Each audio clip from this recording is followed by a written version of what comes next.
चुनावी मंच हो या एक्टर का पंच, फटाक 30 सेकंड में खबर डाउनलोड कीजिए तक ऐप।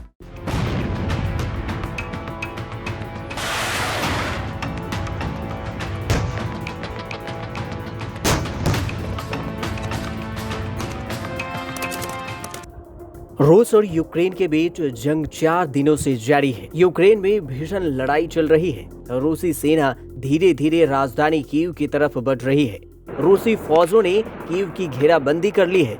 इस सब के बीच भारत का मिशन ऑपरेशन गंगा जारी है।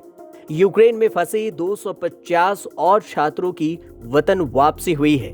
27 फरवरी की सुबह एयर इंडिया की एक फ्लाइट रोमानिया के बुखारेस्ट से भारतीय छात्रों को लेकर दिल्ली पहुंची। इस फ्लाइट में 250 भारतीय नागरिक सवार थे। एविएशन मिनिस्टर ज्योतिरादित्य सिंधिया ने एयरपोर्ट पर पहुंचकर भारतीय नागरिकों का स्वागत किया। तो सुनिए सिंधिया और छात्रों ने क्या कुछ कहा। हमारे जितने भी बच्चे यूक्रेन में अटके हुए थे उनको सुरक्षित वापस अपने माता पिता के पास और उनके घर तक पहुंचाने का जो संकल्प उन्होंने लिया है, आज उस संकल्प की शुरुआत ऑपरेशन गंगा के आधार पर शुरुआत हुई है।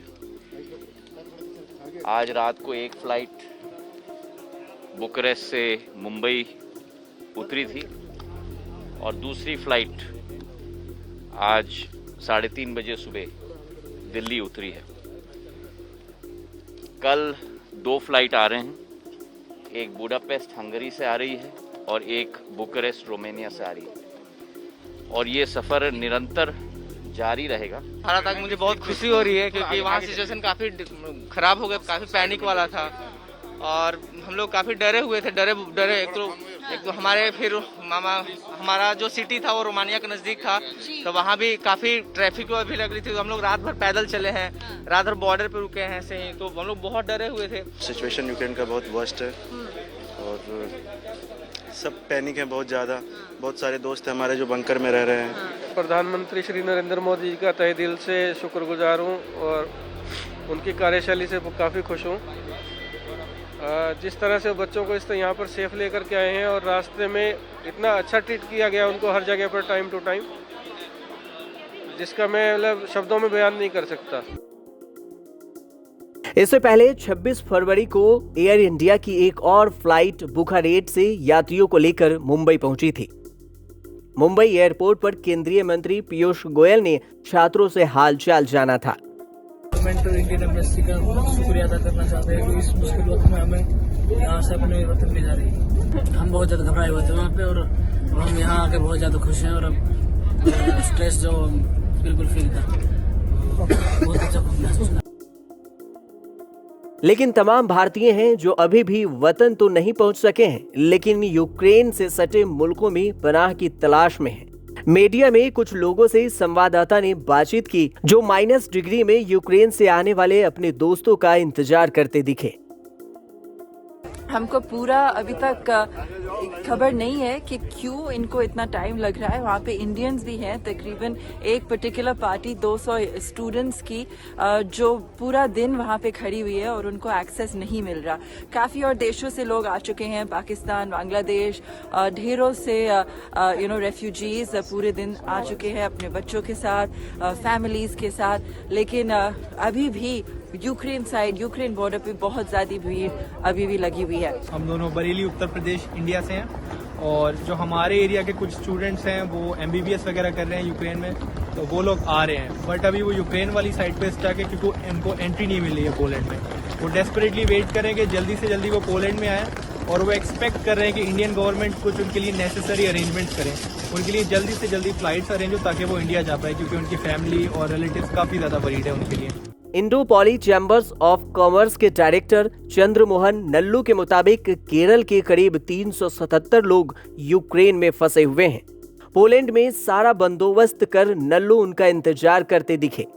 नल्लू ने क्या कुछ कहा वो सुनिए।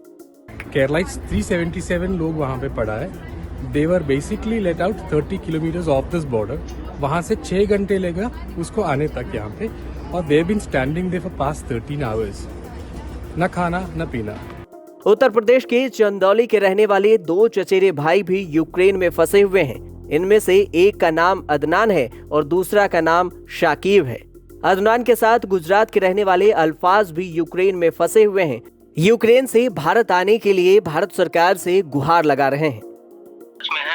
लेकिन अभी सर चौथे दिन आज हुए, लेकिन ऐसा कुछ होपलेस सी कंडीशन सबके अंदर हो रही है कि कोई कुछ कर नहीं रहा है, बस बोल रहा है कि हाँ होगी। लेकिन यहाँ हमारे स्टूडेंट जो थे, हमारे साथ वाले ग्रुपमेट्स थे, वो पाकिस्तान से कुछ लोग थे, अब वो यहाँ से जा चुके हैं सर, और कुछ अदर कंट्रीज के भी थे, वो जा चुके हैं सर, लेकिन हम लोग अभी यहीं पे फंसे हुए हैं। कंडीशन वैसे देखने जाए तो सही नहीं है, क्योंकि यहाँ पे रशियन आर्मी मोस्टली इन्वेड कर चुकी है और यहाँ पे मतलब फाइट वॉर अभी बाहर ही चल रही है। फाइट वॉर अभी हम बाहर मतलब कि रोड एरिया जो एरिया है वहाँ पे जाएंगे तो मिलिट्री और सब कुछ वहाँ पे है, टैंक्स भी है, आर्मी भी है और खुलेआम बॉम्ब फायरिंग हो रही है सर।